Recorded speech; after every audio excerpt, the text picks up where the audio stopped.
Le sol craqua sous mes pieds. Non, c'était le cadre de porte. Volé en éclats, un claquement sourd, le bruit de planches brisées s'écrasant au sol. Et là, debout dans la destruction, le loup. Julien. Je me tenais là, tremblante, le petit Pierre serré contre ma poitrine, à la fenêtre brisée. Le vent et la pluie cinglaient de mon visage, mais je ne sentais rien d'autre que le froid glacial qui me traversait le corps. En bas, dans les rosiers primés du jardin, gémissait le seigneur Pierre Vin, brisé, nu, le corps tordu au milieu des éclats de verre. Un silence de mort régnait sur le grand hall, un silence lourd de choc et de sang. C'était fini, c'était surréaliste. Comment j'étais arrivé là? Une simple nounou, ou plutôt une aide, comme Sophie aimait tant me le rappeler. Ma vie n'avait jamais été celle des contes de fées, mais là j'étais carrément dans un roman gothique, le sang sur mon épaule et le chaos à mes pieds. Ça me paraissait si loin, l'époque où mon seul souci était de payer mon loyer à Lyon. C'était il y a 3 mois, 4 peut-être. Les jours s'étaient mélangés en une longue nuit hurlante, ponctuée de moments de panique et d'une étrange détermination. Je me souviens d'être arrivé au Château des Cœurs un soir de déluge, le genre de pluie qui vous transperce jusqu'aux os, même à travers un bon manteau. Ma petite voiture de location luttait sur la route sinueuse des forêts des Vosges. Les phares balayaient des arbres sombres et menaçants. Le portail en fer forgé, immense, s'était ouvert sur une allée interminable. J'avais l'impression de pénétrer dans un autre monde, un monde gris, balayé par les éléments. La sacoche sur l'épaule, mes doigts étaient si blancs que mes jointures ressortaient comme des petites bosses. La gloire, je m'en fichais. Attirer l'attention d'un alpha-roi, encore moins. Je cherchais juste à effacer 3 mois de loyer impayé à Lyon. Et l'annonce pour ce poste de nounou de nuit proposait le triple du salaire habituel. La raison de cette générosité exorbitante s'était fait entendre dès que les lourdes portes en chêne avaient grincé. Un hurlement, aigu, puissant, implacable. Ça n'était pas un simple cri de bébé. C'était un son de pure détresse, de douleur brute et sans filtre. Vous devez être la nouvelle. La voix avait coupé le silence lourd de l'entrée. Une silhouette avait émergé des ombres, grande, impeccablement vêtue d'un uniforme gris qui aurait coûté un bras entier de ma maigre garde-robe. C'était Sophie, la gouvernante en chef, et jusqu'à récemment, la principale gardienne de l'héritier de l'Alpha. Ses cheveux blonds, tirés en arrière, tendaient sa peau et ses yeux, lui donnant cette expression de surprise permanente, mêlée d'un dédain à peine voilé. « Je suis Marie », avais-je répondu, tentant de garder ma voix stable malgré l'atmosphère intimidante. « Je suis là pour le corps de 28h à 6h. » Sophie m'avait dévisagé, son regard s'attardant sur mes vieilles baskets usées. « Nous avons eu 5 nounous en 2 semaines. L'alpha a une tolérance zéro pour l'incompétence et le petit... » Elle s'était interrompue alors qu'un nouveau hurlement déchirait la maison.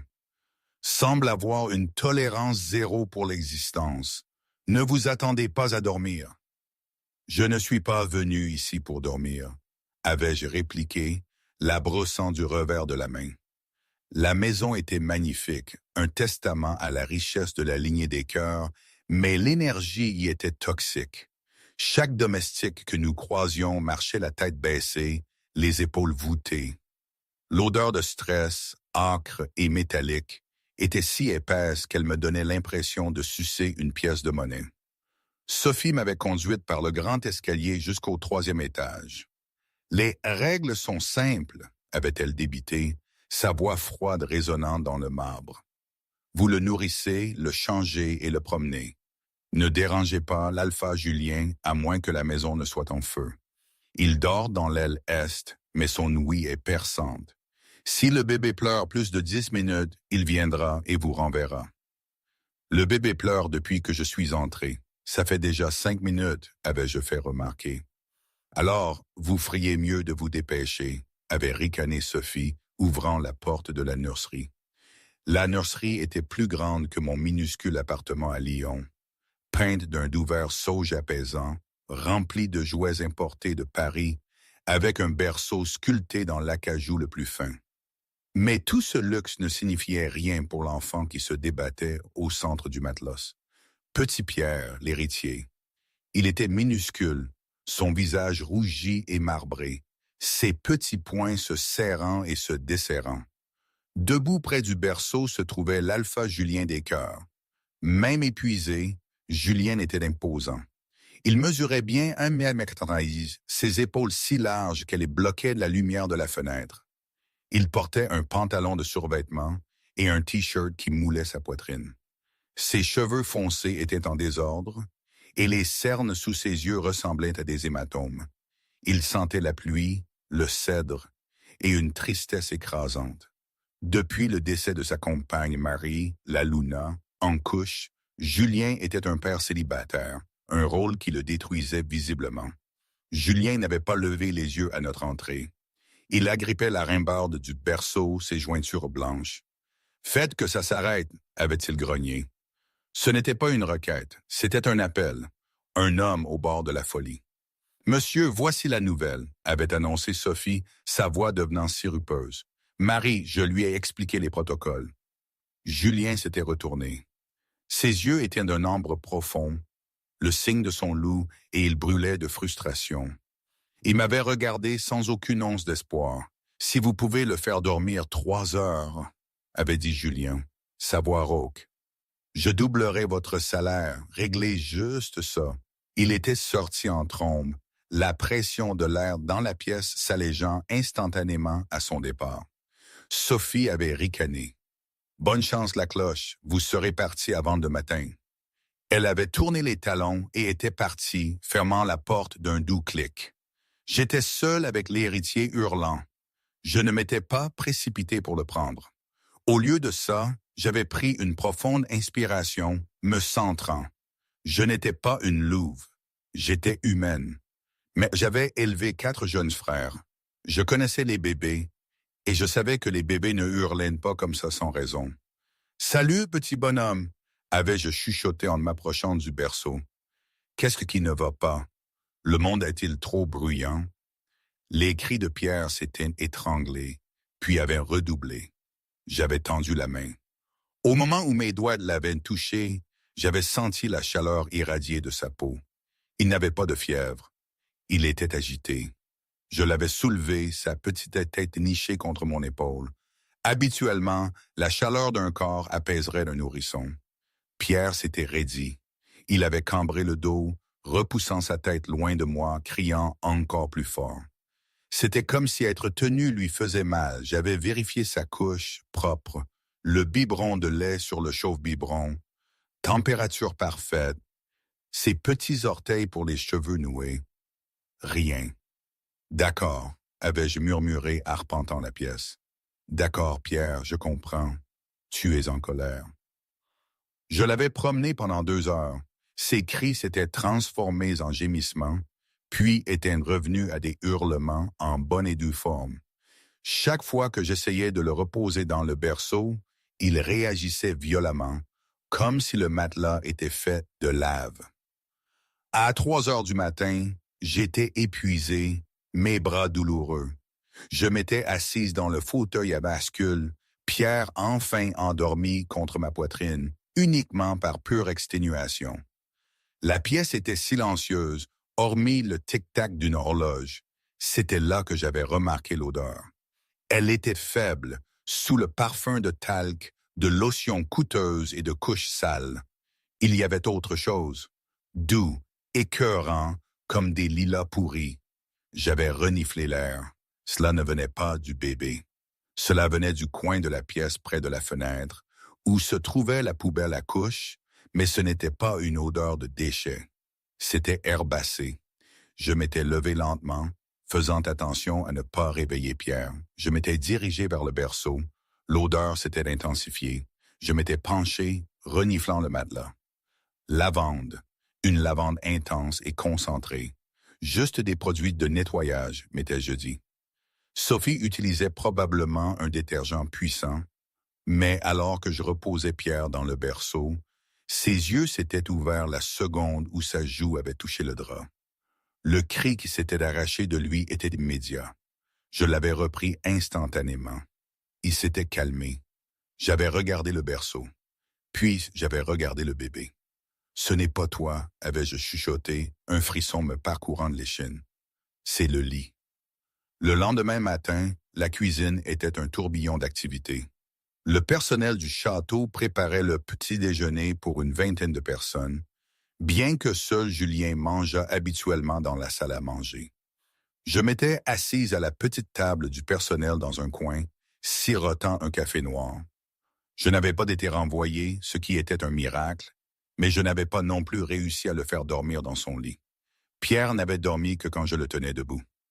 Nuit difficile, hein? J'avais levé les yeux. Un jeune homme aux cheveux bruns en bataille et au visage aimable déposait une caisse de pommes. C'était Mathieu, l'intendant du château.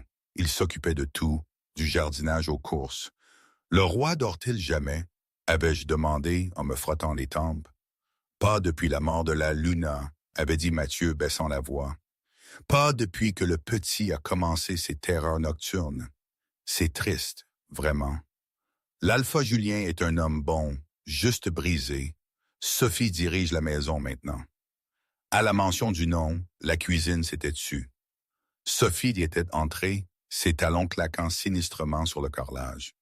Elle portait un presse-papier et avait l'air fraîche, bien reposée, et profondément agacée de me voir encore assise là.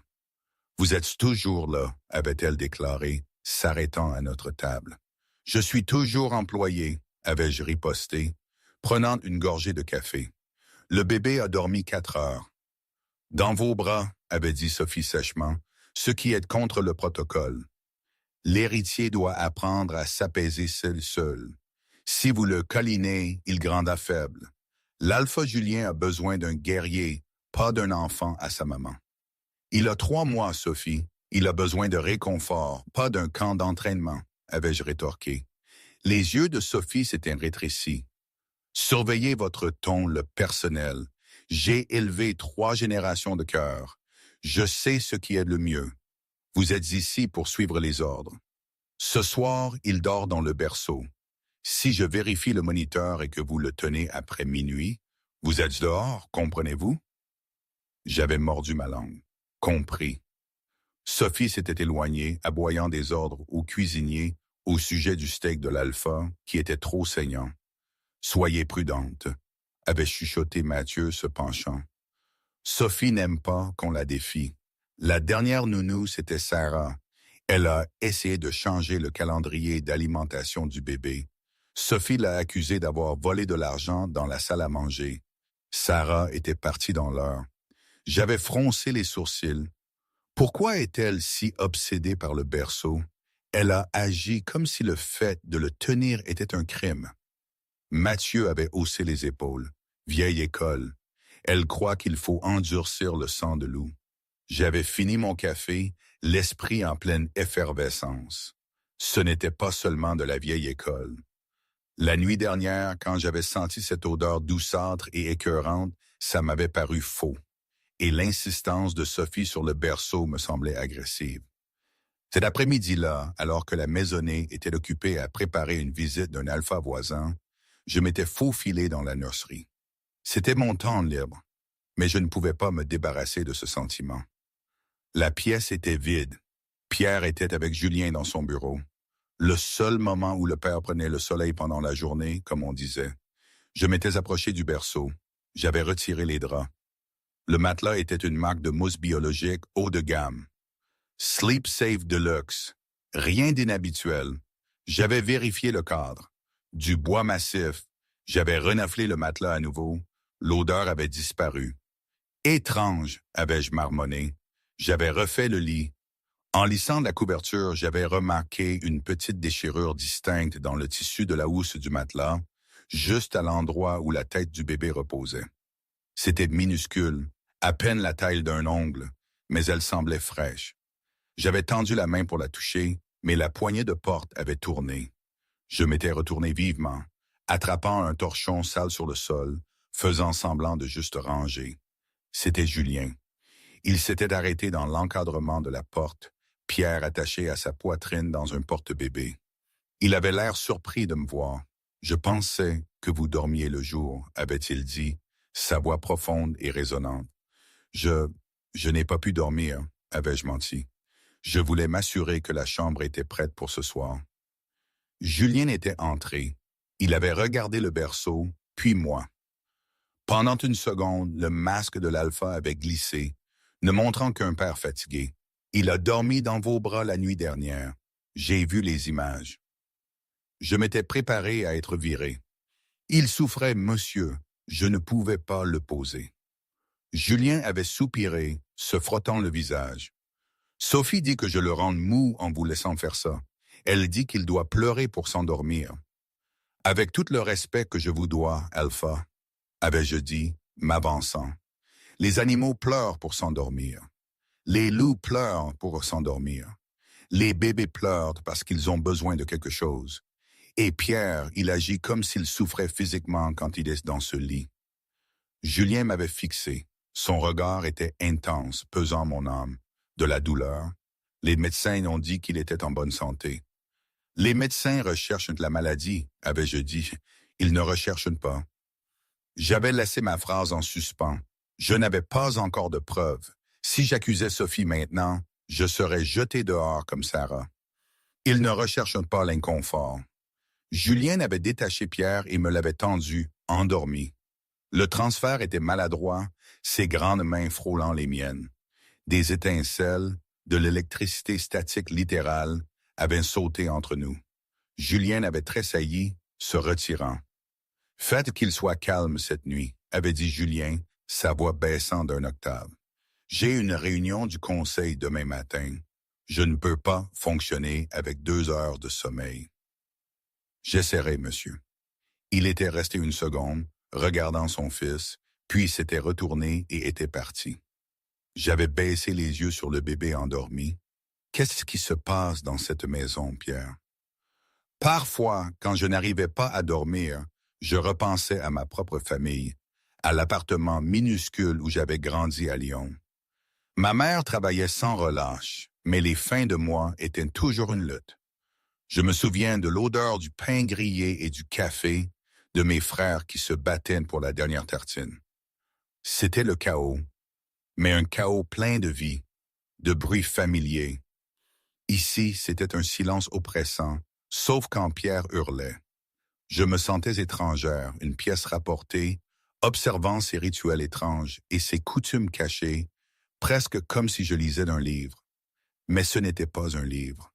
C'était la vie de quelqu'un d'autre, et j'y étais plongé jusqu'au cou. Je devais me raccrocher à ce que je connaissais.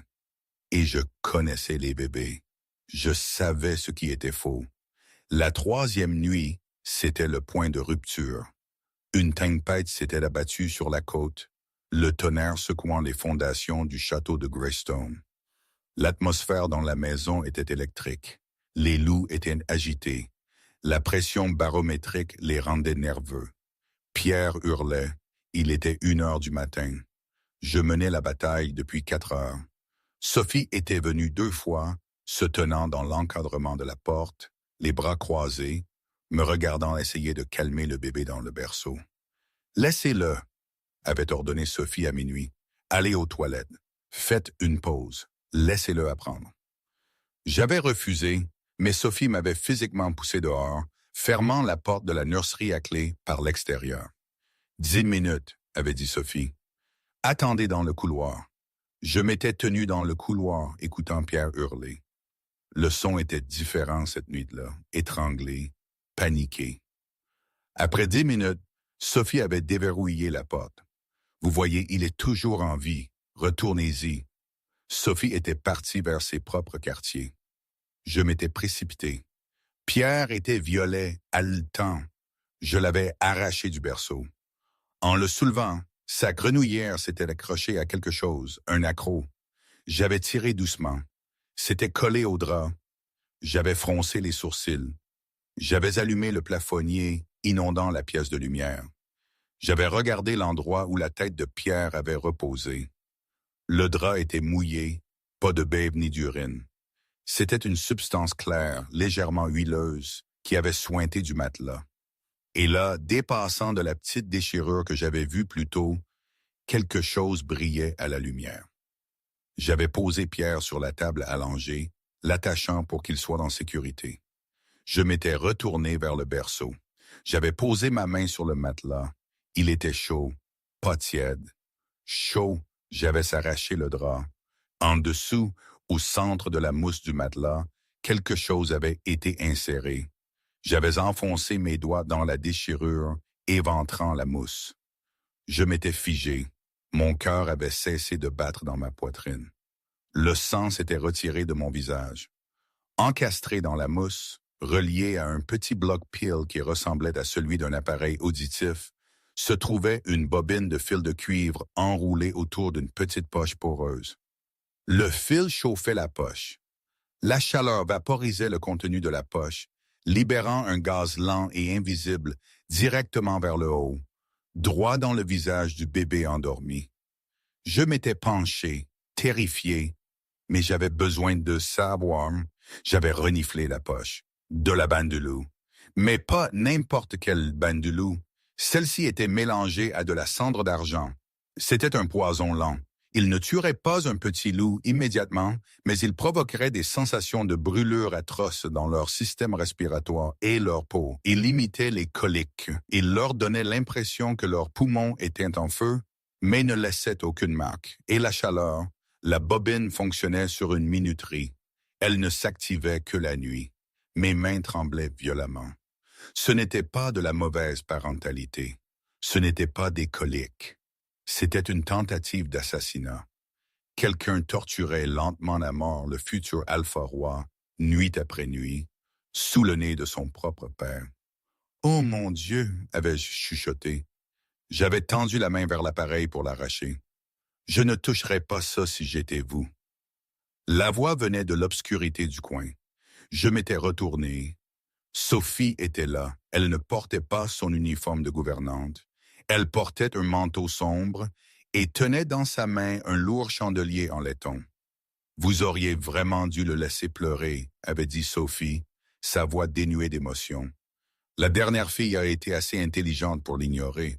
Vous avez juste dû regarder de plus près. » Je m'étais reculé contre le berceau, protégeant le corps de Pierre sur la table allongée avec le mien. « Vous l'empoisonnez », avais-je accusé, ma voix tremblante. « Pourquoi? C'est un bébé! »« C'est un monstre », avait craché Sophie, faisant un pas en avant. « C'est le fils de l'homme qui a détruit ma famille.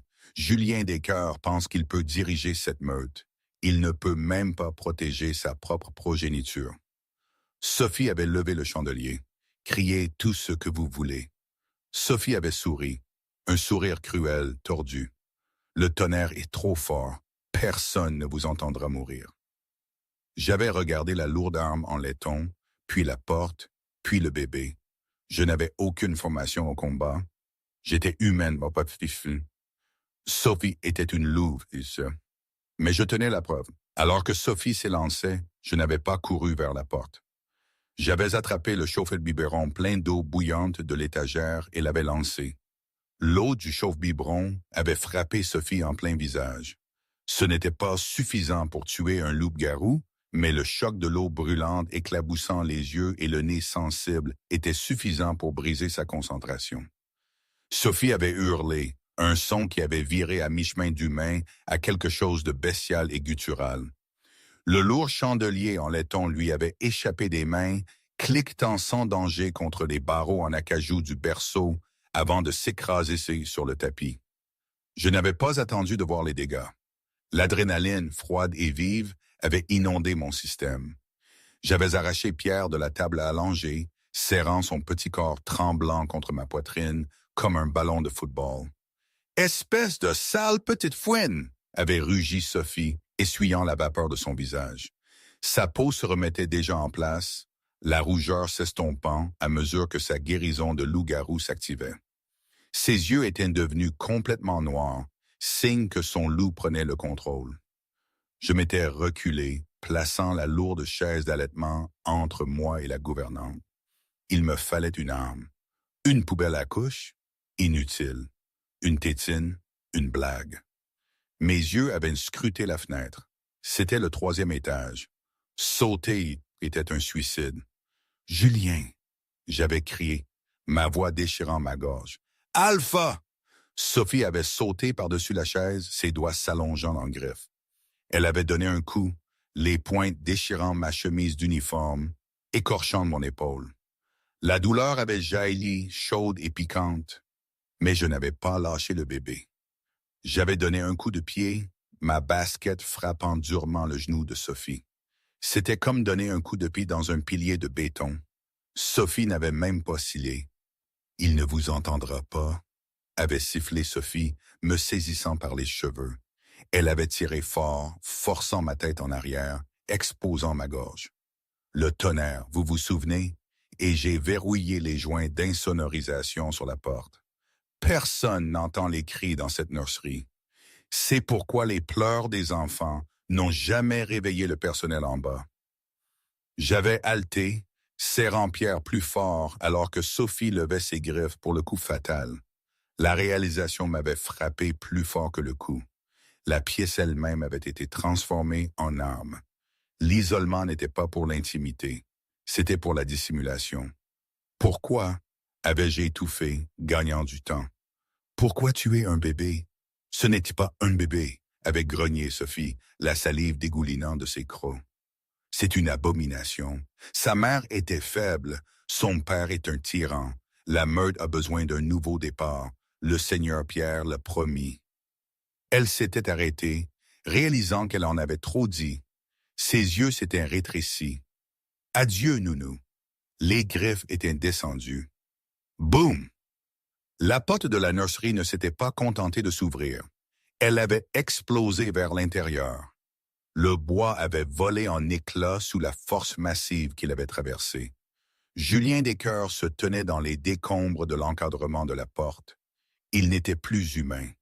Il était à mi-chemin de sa transformation, sa mâchoire allongée, de la fourrure jaillissant le long de ses bras, ses yeux brûlants d'une lumière violette meurtrière qui éclipsait l'ambre de son loup. L'odeur de mon sang l'avait atteint, insonorisation ou pas. Sophie s'était figée, sa main à quelques centimètres de ma gorge, la couleur s'étant retirée de son visage, remplacée par la pâleur grise de la mort. « Alpha » avait-elle chuchoté, sa voix tremblante. Julien n'avait pas parlé. Il avait bougé plus vite que mes yeux ne pouvaient suivre. Une seconde, il était à la porte. La seconde suivante, sa main était enroulée autour de la gorge de Sophie. Il l'avait soulevée du sol comme si elle était une poupée de chiffon, la projetant contre le mur avec assez de force pour fissurer le plâtre. « Tu as osé !» La voix de Julien était un grognement déformé, vibrant à travers le plancher. « Tu as osé toucher ce qui m'appartient. » Sophie avait griffé son bras, luttant pour respirer, mais la prise de Julien était de fer. Il l'étranglait, sa rage l'aveuglant à tout le reste. « Julien, arrête !» avais-je crié, m'avançant. Pierre hurlait maintenant, le son perçant la violence. « Ne la tue pas! Elle sait qui a commandité ça. Elle a mentionné un nom. » La brume rouge dans les yeux de Julien avait vacillé. Il m'avait regardé, voyant le sang imprégner mon épaule, puis l'enfant terrifié dans mes bras. La vue de son fils blessé et de son employé en sang avait ramené sa rationalité. Il n'avait pas tué Sophie. Au lieu de cela, il l'avait jetée au sol. « Garde !» avait-il rugi, sa voix résonnant dans tout le domaine. Les guerriers de la meute, Jean et Luc, étaient apparus instantanément dans l'encadrement de la porte, armes au poing. Ils avaient observé la scène. La porte brisée, la gouvernante recroquevillée et la nounou tenant l'héritier. « Emmenez-la aux cellules », avait ordonné Julien, sa poitrine haletante. « Chaîne d'argent. Si elle parle à quelqu'un d'autre qu'à moi, je vous ferai couper la tête. » Alors que Jean entraînait Sophie, sanglotante et brisée, Julien s'était tourné vers moi. Le monstre s'était retiré, laissant un homme terrifié. Il avait tendu la main, ses mains tremblantes, mais s'était arrêté à quelques centimètres de moi. « Vous saignez » avait-il dit, sa voix. « Je vais bien » avais-je dit, bien que mes genoux commençaient à flancher. J'avais marché jusqu'au berceau, le piège toxique et chauffant, et j'avais pointé du doigt. Regardez, regardez ce qu'elle a fait. Julien s'était approché du berceau. Il avait vu la mousse déchirée. Il avait vu le fil. Il avait senti l'odeur âcre de la bandoulouse chauffée et de la cendre d'argent. Il était resté immobile, mortellement immobile. Il avait tendu la main et avait touché l'endroit chaud où la tête de son fils avait reposé pendant 3 mois. Il avait réalisé que chaque fois qu'il avait forcé Pierre à pleurer pour s'endormir, il l'avait forcé à inhaler du poison. Il avait été un complice de la torture de son fils. Un son s'était échappé de la gorge de Julien, un son de chagrin pur et brisé. Il était tombé à genoux à côté du berceau, enfouissant son visage dans ses mains. « J'ai fait ça », avait-il chuchoté. « J'ai laissé ça arriver. » J'avais déplacé Pierre dans un bras et j'avais posé une main sur l'épaule de l'alpha. C'était une rupture de protocole, une humaine touchant un roi. Mais je m'en fichais. Non. Vous avez fait confiance aux personnes censées vous aider. Maintenant, levez-vous. Nous devons débarrasser Pierre de ce poison. Julien avait levé les yeux. Le désespoir dans ses yeux s'était durci en une détermination froide et tranchante. Médecin de la meute. Maintenant, avait-il ordonné dans le vide. Puis, il m'avait regardé. Et vous ne me quittez pas des yeux. Le château des cœurs était entré en confinement. Les portes en fer étaient scellées. Les gardes du périmètre avaient doublé et une panne de communication avait été initiée. Pour le monde extérieur, l'Alpha pleurait un anniversaire de famille. À l'intérieur, une guerre couvait. Le docteur Duval, un vieux loup aux lunettes et au comportement calme, avait fini d'examiner Pierre dans la suite privée de l'Alpha. C'était la pièce la plus sûre de la maison, doublée de rideaux doublés de plomb et de fils d'argent pour empêcher toute écoute. La jeune femme avait raison, avait dit le docteur Duval, retirant son stéthoscope. Il avait regardé Julien d'un air grave. Le rapport toxicologique montre des traces de cendre d'argent dans ses poumons. Cela provoque une inflammation chronique, une hypersensibilité et une douleur semblable à une sensation de brûlure sur la peau. C'est un miracle que l'enfant ne soit pas mort. Son sang d'alpha est la seule chose qui l'a maintenu en vie. Julien se tenait près de la fenêtre, regardant la pluie. Il n'avait pas dormi depuis 24 heures. Est-ce permanent? Réversible? Duval l'avait rassuré.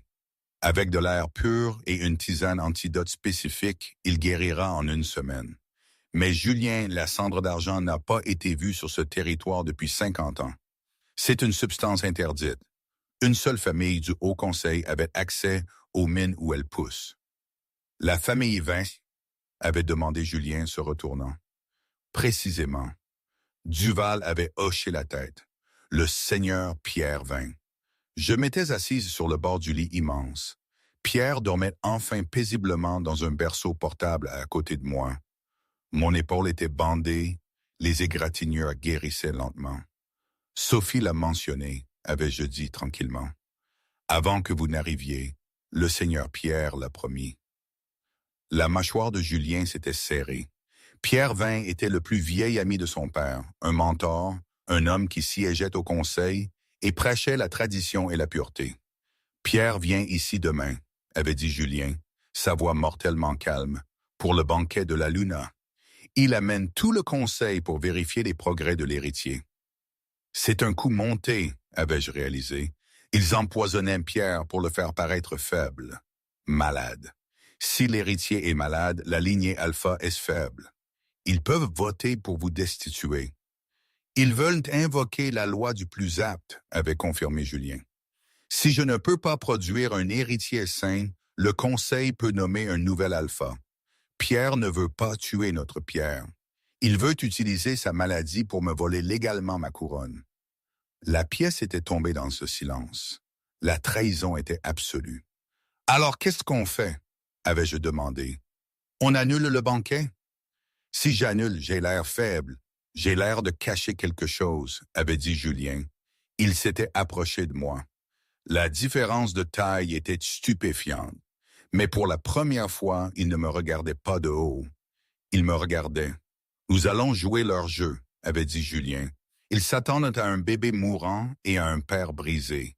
Ils s'attendent à une nounou incompétente ou morte. Au lieu de cela, nous allons leur montrer exactement ce qu'ils craignent. » Il avait tendu la main, ses doigts frôlant mon bandage à l'épaule. « Pourquoi l'avez-vous fait ?» avait-il demandé doucement. « Vous auriez pu fuir. Vous êtes humaine. Vous ne devez rien à cette meute. » J'avais regardé Pierre, dormant profondément pour la première fois de sa vie. Je me fiche des meutes ou de la politique, Julien. Je me soucie d'un bébé qui souffrait, et je sais ce que c'est que de crier à l'aide et que personne ne vienne. Quelque chose avait changé dans les yeux de Julien. Le loup doré avait fait surface, reconnaissant une force qui n'avait rien à voir avec les griffes ou les dents. « Vous êtes sous ma protection maintenant, Marie », avait-il juré. « Si Pierre Vin veut s'approcher de mon fils, il devra passer par moi. Et s'il veut s'approcher de vous, il découvrira pourquoi il m'appelle le boucher du Nord. » La porte s'était ouverte et Jean était entré. « Alpha, Sophie est prête à parler. » « Où elle l'était » avait corrigé Julien en se raidissant. « Que voulez-vous dire ?»« Elle est morte, monsieur » avait dit Jean, l'air malade. « Elle a mordu une capsule cachée dans son bras. Cyanure mélangé à de la bane du loup. Suicide. » Julien avait frappé le mur, faisant craquer la pierre. « C'était notre témoin. »« Nous n'avons pas besoin de témoins, » avais-je dit, me levant. Ma peur avait disparu, remplacée par une froide colère. J'avais marché jusqu'à la table où le dispositif de poison extrait reposait dans un sac de preuves en plastique. Nous avons l'arme maintenant. Il ne nous reste plus qu'à attraper l'homme qui tient la gâchette. « Comment ?» avait demandé Julien. J'avais souri, mais ce n'était pas un joli sourire. Pierre s'attend à ce que le dispositif soit encore là ce soir. Il s'attend à ce que Pierre hurle toute la nuit. Il s'attend à ce que vous soyez épuisés demain. Continuez, avait encouragé Julien. Donnons-lui exactement ce à quoi il s'attend, avais-je dit. Nous ne disons à personne que Sophie est morte. Nous ne disons à personne que nous avons trouvé l'appareil. Laissons Pierre entrer dans la nurserie demain en pensant que son plan fonctionne. Et quand il essaiera de sauver le bébé, nous le prendrons en flagrant délit. Le grand hall du Château des Cœurs était un chef-d'œuvre d'architecture gothique, un espace caverneux habituellement réservé aux joyeuses célébrations. Ce soir-là, cependant, il ressemblait à l'intérieur d'un piège. La pièce était drapée de velours et d'or pour le banquet lunaire, illuminée par la douce lueur vacillante de 1000 bougies. L'air était épais, lourd de l'odeur de chevreuil rôti, de vin coûteux vieilli et du musc puissant de 50 loups-garous puissants. Je me tenais dans les profondes ombres du balcon supérieur, mes mains serrant la froide balustrade en fer jusqu'à ce que mes jointures blanchissent. Je portais une simple robe noire élégante que Julien m'avait fournie, quelque chose conçu pour m'aider à me fondre dans le décor, à être invisible. De mon point de vue, les invités en bas ressemblaient à une mer de prédateurs en tenue de soirée. Chaque personne là-bas aurait pu me tuer d'un simple coup de patte et j'étais sur le point d'aider à provoquer le plus dangereux d'entre eux. J'avais ajusté le petit écouteur caché sous mes cheveux. C'était ma seule bouée de sauvetage, me connectant à John, le chef de la sécurité, et à Julien lui-même. Ils sont là. La voix de Jean crépita dans mon oreille basse et tendue. Les lourdes portes en chêne à l'autre bout de la salle avaient gémi en s'ouvrant. Le silence avait ondulé dans la pièce, commençant à l'entrée et se répandant comme une gelée jusqu'à ce que le seul son soit le crépitement du foyer. Le Haut Conseil était entré, mené par le seigneur Pierre Vin. Pour les non-initiés, il ressemblait à un grand-père bienveillant, un homme d'État aux cheveux argentés, au sourire charismatique et aux yeux comme des éclats de glace bleue. Il marchait avec une canne surmontée d'une tête de loupe en argent, la tapant rythmiquement contre le sol de pierre, non par nécessité, mais comme une affectation de pouvoir. Il se déplaçait avec la confiance d'un homme qui possédait déjà la pièce. Derrière lui traînaient 4 autres anciens de la meute, leurs expressions sombres, leurs yeux scrutant la foule avec une intensité de faucon. Julien les avait rencontrés au pied du grand escalier. J'avais retenu mon souffle en le regardant. Il était impeccable dans un smoking sur mesure qui soulignait la largeur de ses épaules. Mais il avait fait un travail magistral pour construire un masque de défaite. Il avait appliqué un maquillage subtil pour assombrir la peau sous ses yeux, créant l'illusion de profonds cernes dues au manque de sommeil. Il avait tenu sa posture juste un peu plus bas que d'habitude, s'affaissant légèrement, projetant l'image d'un homme dont l'esprit avait finalement été brisé. « Seigneur Pierre », avait salué Julien, sa voix lasse et dépourvue de son autorité habituelle. « Bienvenue chez moi. »« Julien, mon garçon, » avait dit Pierre, s'avançant pour prendre le jeune Alpha dans une accolade. Ça avait l'air paternel, mais du balcon, je pouvais voir la raideur dans le dos de Julien. « Vous avez l'air terrible, vraiment terrible. » Julien s'était dégagé, passant une main dans ses cheveux. « Ces derniers mois ont été difficiles. Le petit continue-t-il de lutter? » avait demandé Pierre, sa voix assez forte pour que les invités proches l'entendent. Il ne chuchotait pas. Il voulait que la meute l'entende. Les médecins sont perplexes, avait menti Julien avec fluidité, la vibration de sa voix atteignant même les poutres où je me cachais. Il pleure toute la nuit. Il ne peut pas garder de nourriture. Je crains qu'il n'ait pas la force requise pour le titre. Je crains qu'il ne s'éteigne. Un murmure de consternation avait traversé les membres du conseil, se répandant dans la salle. C'était l'aveu qu'ils attendaient, l'aveu de faiblesse. Tragique, avait soupiré Pierre, secouant la tête avec une tristesse forcée. Perdre la mère et maintenant voir le fils dépérir, c'est trop pour un seul homme. Peut-être est-il temps de discuter de l'alternative. Julien avait baissé les yeux sur le sol, feignant la soumission. L'alternative?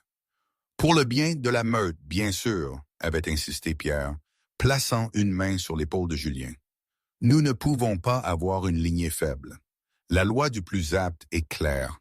Si la lignée actuelle échoue, le Conseil doit intervenir pour nommer un successeur fort.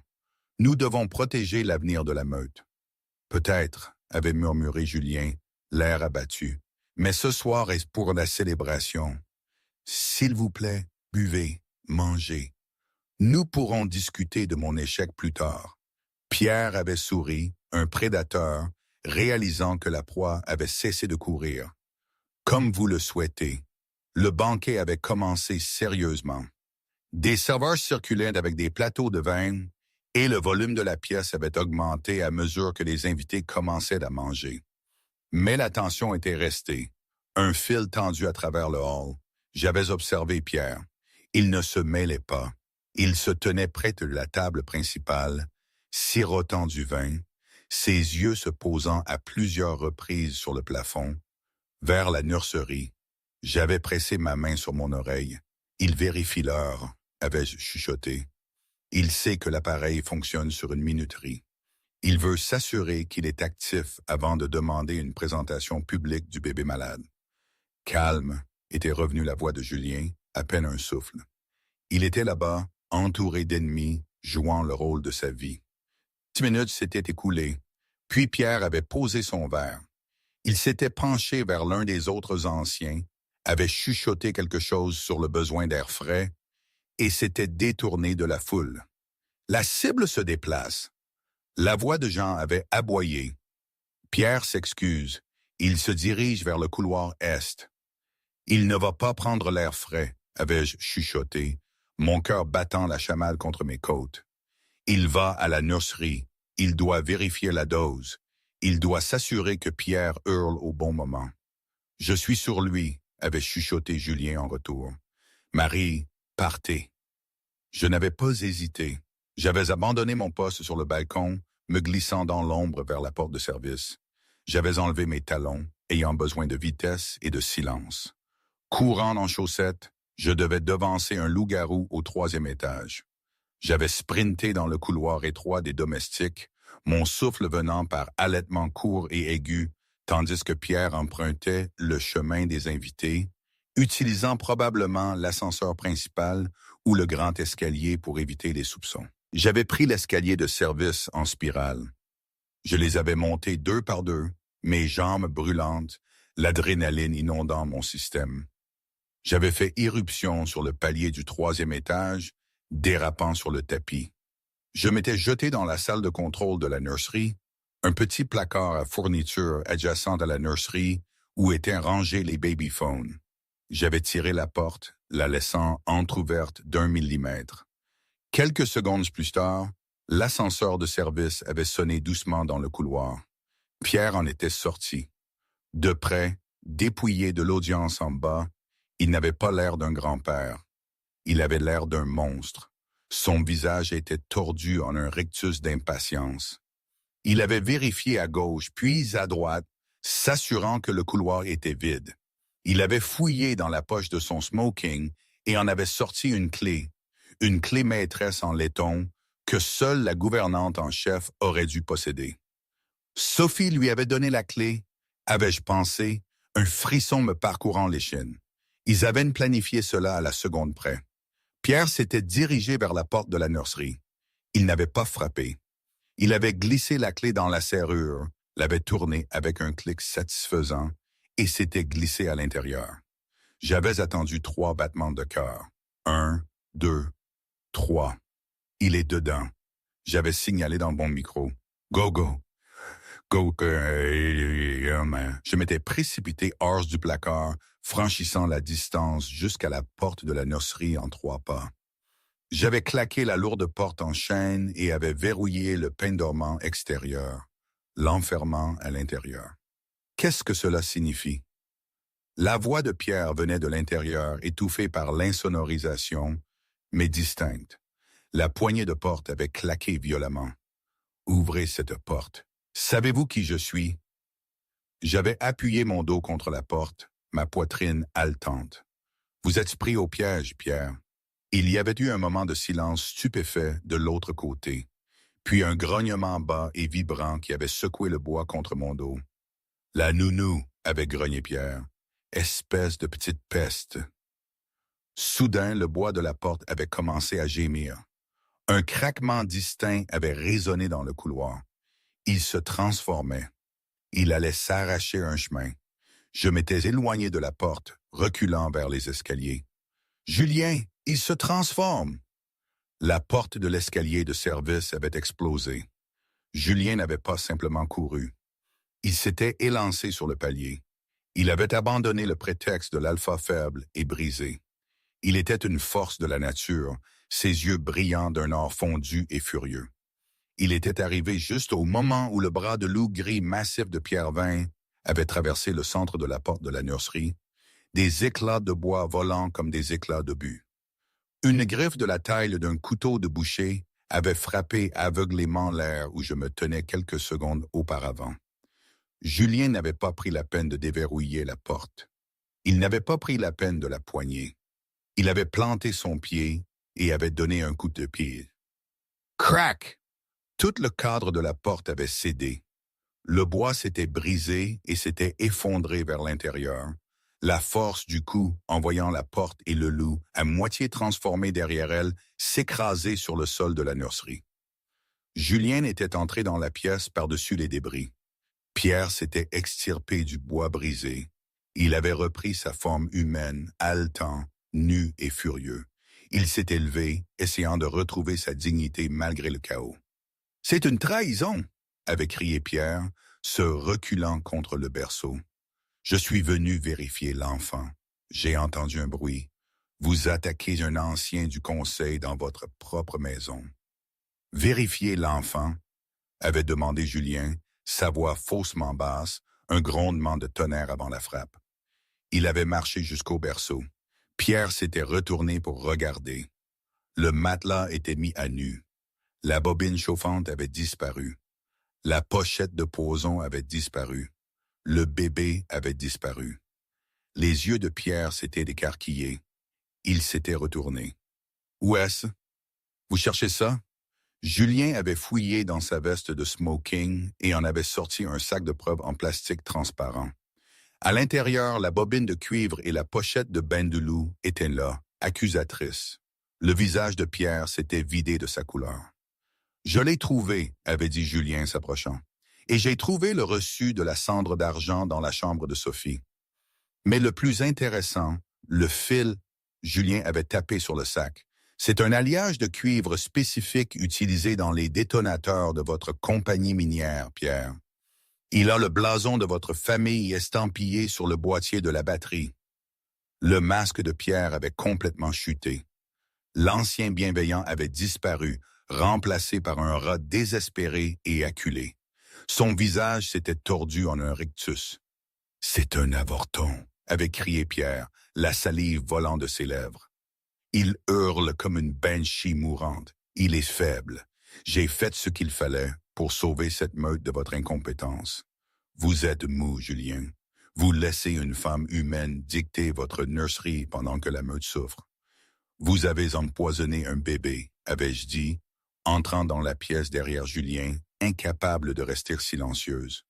Ma voix était calme, coupant son délire. Vous avez torturé un enfant pour le pouvoir. Les yeux de Pierre s'étaient braqués sur moi. Une haine pure et non diluée brûlait dans son regard. Et vous, avait-il sifflé, l'étrangère, vous auriez dû mourir avec la gouvernante. Pierre avait bougé. Il était rapide, désespéré et armé. Il avait attrapé une dague en argent d'un fourreau caché dans son tas de vêtements jetés au sol. Il savait qu'il ne pouvait pas battre Julien dans un combat équitable. Mais il pouvait le blesser. Il pouvait détruire ce que Julien protégeait. Il s'était jeté, non pas sur l'alpha, mais sur moi. Non, avait rugi Julien, tendant la main. Mais Pierre était plus proche. La lame d'argent avait étincelé à la lumière, visant droit mon cœur. Je m'étais figé, mes réflexes humains trop lents pour esquiver une attaque de loup-garou. J'avais vu la folie dans les yeux de Pierre, j'avais vu la pointe de la lame à quelques centimètres. Puis, un flou d'ombre avait frappé Pierre sur le côté. C'était Jean, le chef de la sécurité, qui avait suivi Julien dans les escaliers sous sa forme de loup complète. Il avait plaqué Pierre en plein vol, ses mâchoires massives se refermant sur l'épaule de Pierre. L'impact les avait envoyés tous les deux s'écraser contre le mur. La dague avait glissé sur le sol, inutile. Julien était sur eux en une fraction de seconde. Il avait saisi Pierre par le cou, l'arrachant à Jean et l'avait projeté contre la grande baie vitrée. Le verre avait craqué sous la pression. « Vous vouliez tester ma force ?»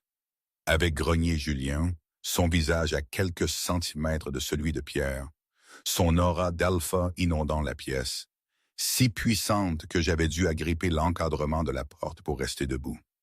Vous vouliez voir si j'étais apte à régner? Il avait serré, Pierre avait haleté, griffant futilement la prise de fer de Julien, ses jambes donnant des coups de pied dans l'air. Je suis Julien Descœurs, je suis l'Alpha Roy, et vous n'êtes rien. Julien s'était retourné et l'avait jeté. Il ne l'avait pas jeté à travers la pièce. Il l'avait jeté à travers la fenêtre avec un fracas assourdissant de verre brisé. Pierre Vin avait volé en arrière dans l'air nocturne. Il était tombé 3 étages, hurlant alors qu'il plongeait vers le jardin en contrebas. J'avais couru à la fenêtre brisée, regardant en bas. Pierre s'était écrasé au centre des rosières primées, en plein milieu de la cour où les invités du banquet s'étaient répandus, attirés par le bruit. Il gisait là, brisé, nu et gémissant, entouré d'éclats de verre scintillants et du silence stupéfait de tout le haut conseil. Julien se tenait près de la fenêtre, redressant ses poignets de smoking. Il avait regardé le traître, puis moi. « Le procès, » avait dit Julien, sa voix froide comme la glace. « Commence maintenant. » Le procès des traîtres du Haut Conseil n'avait pas été une simple procédure juridique. C'était un démantèlement public de l'Ancien Régime. Avec la preuve physique indéniable de la bobine chauffante et les rapports toxicologiques accablants, il n'y avait pas de place pour la défense. Pierre Vin, brisé et bandé de sa chute dans la roseraie, se tenait devant la meute, non pas comme un ancien, mais comme un criminel. Il avait essayé de parler, de justifier sa cruauté comme une nécessité pour la pureté de la lignée, mais ses paroles avaient été noyées par les grognements d'une meute qui avait enfin vu la vérité. Julien était assis sur le trône d'Alpha, Non plus le veuf épuisé et endeuillé que j'avais rencontré au début. Il était terrifiant de majesté, son jugement rapide et absolu. Pierre et ses conspirateurs avaient été déchus de leur rang, leurs biens saisis et leurs noms marqués. Ils avaient été exilés dans les terres désolées, un territoire sans gibier ni abri. Pour un loup, perdre la meute était un sort bien pire que la mort. C'était un effacement d'identité. 3 semaines plus tard, le silence qui était tombé sur le château des Cœurs n'était plus le calme lourd et suffocant d'un tombeau. C'était le silence paisible et rythmique d'une maison qui avait enfin expiré. La nurserie, autrefois une chambre d'ombre et de brûlures chimiques, avait été complètement transformée. Les lourds rideaux de velours que Sophie avait utilisés pour insonoriser la pièce avaient disparu, remplacés par de simples rideaux en lin blanc qui dansaient dans la brise venant des montagnes. Le berceau toxique en acajou avait été traîné dans la cour et brûlé, les flammes consommant les restes de la trahison. À sa place se trouvait un simple berceau sculpté à la main en pin non traité que j'avais sélectionné moi-même. Pierre était un bébé différent, plus l'enfant au visage rouge et hurlant qui cambrerait le dos dans l'agonie. Il était maintenant un paquet de doux gazouillis et d'yeux brillants. Ses poumons avaient évacué le poison et il prenait du poids rapidement, ses joues se remplissant d'une saine lueur rosée. Je me tenais dans la chambre d'amis au bout du couloir, pliant un t-shirt gris. Mon sac de sport était ouvert sur le lit, l'air aussi usé et déplacé que la nuit où j'étais arrivé. J'avais placé la chemise dans le sac, ma main s'attardant sur le tissu. Je devrais être soulagé. Le travail était fait, le monstre était parti, le bébé était en sécurité. J'avais un chèque dans ma poche pour une somme d'argent stupéfiante. La prime de risque de Julien, comme il l'avait appelé, qui couvrirait mon loyer à Lyon pendant 2 ans. Mais ma poitrine était creuse. J'avais l'impression d'arracher un morceau de moi-même et de le laisser derrière moi dans ce manoir de pierre. Je n'étais pas une louve, je n'étais pas une aristocrate, j'étais juste la domestique. Et maintenant que la crise était passée, la hiérarchie se réaffirmerait naturellement. Julien avait besoin d'une Luna, une puissante louve capable de se tenir à ses côtés, de porter d'autres héritiers et de naviguer dans la politique complexe du monde des change-formes. Il n'avait pas besoin d'une vagabonde humaine qui savait déceler un mensonge. Vous partez? La voix était basse, vibrant à travers le plancher. Je m'étais figé, puis m'étais retourné lentement. Julien était appuyé contre l'encadrement de la porte, me regardant. Il avait l'air différent de ce qu'il avait eu au tribunal. Il portait des vêtements décontractés, un jean et un pull sombre qui le faisaient ressembler moins à un roi et plus à l'homme qui m'avait désespérément remis son fils cette première nuit. Les cernes sous ses yeux avaient disparu, remplacées par une clarté et une intensité qui rendaient difficile de le regarder directement. Le travail est fait, avais-je dit, forçant un sourire éclatant qui n'atteignait pas mes yeux. J'avais fermé la poche latérale de mon sac d'un son sec. Pierre a dormi 10 heures d'affilée la nuit dernière. La nouvelle équipe de sécurité que vous avez engagée est excellente. Vous n'avez plus besoin de moi. Julien n'avait pas bougé de l'encadrement de la porte. Il avait croisé les bras, ses biceps tendus contre la laine de son pull. Le contrat stipulait que vous étiez engagé pour prendre soin de l'héritier. Et je l'ai fait, avais-je répondu, ma voix stable malgré mon cœur qui battait la chamade. Il est en bonne santé, il est heureux. J'ai rempli ma part du marché. Le contrat, avait dit Julien, se poussant de l'encadrement de la porte et faisant un pas lent dans la pièce. N'avait pas de date de fin. L'air dans la pièce avait changé. Il était devenu chargé, lourd de l'odeur de pluie et de cèdre qui lui collait toujours à la peau. J'avais reculé d'un pas, heurtant le cadre du lit. Julien, soyez réaliste. Je suis humaine. Vous savez ce que vous êtes. Ce n'est pas comme ça que fonctionne votre monde. Vous avez besoin d'une Luna. Vous avez besoin d'une louve pour vous aider à diriger cette meute.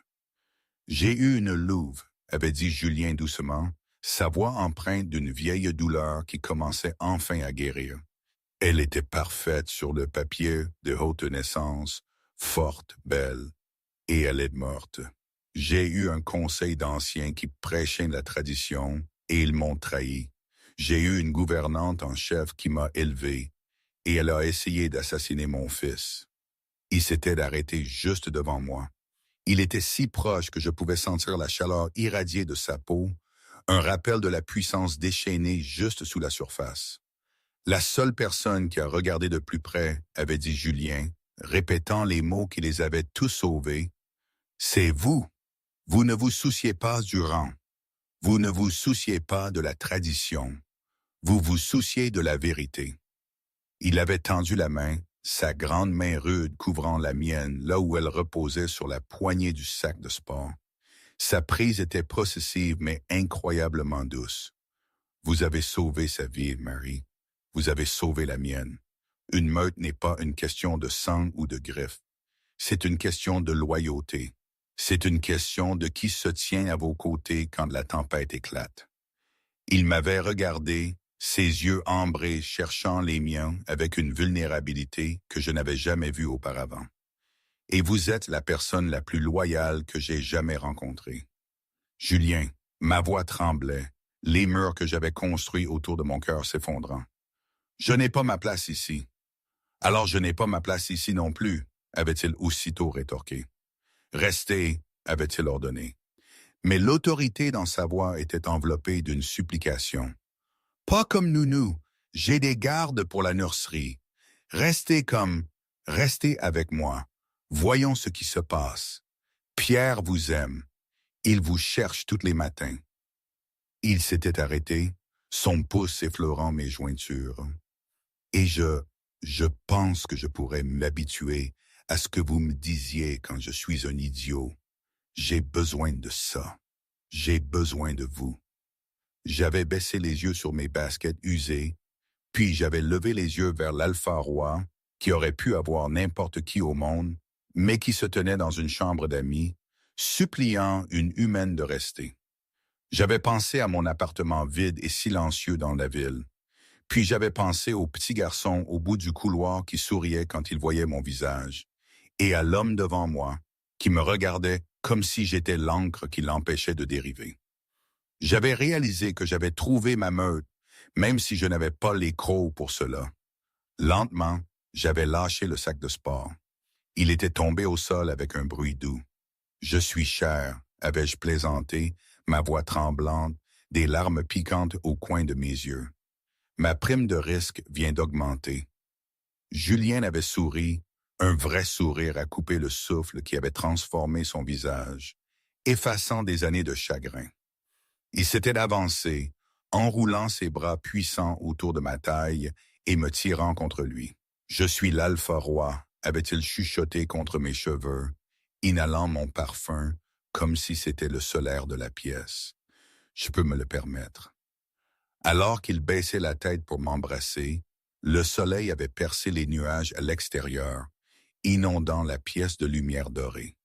Les ombres étaient parties, les cris avaient cessé, et pour la première fois depuis longtemps, le château des cœurs n'était plus seulement une forteresse de secrets.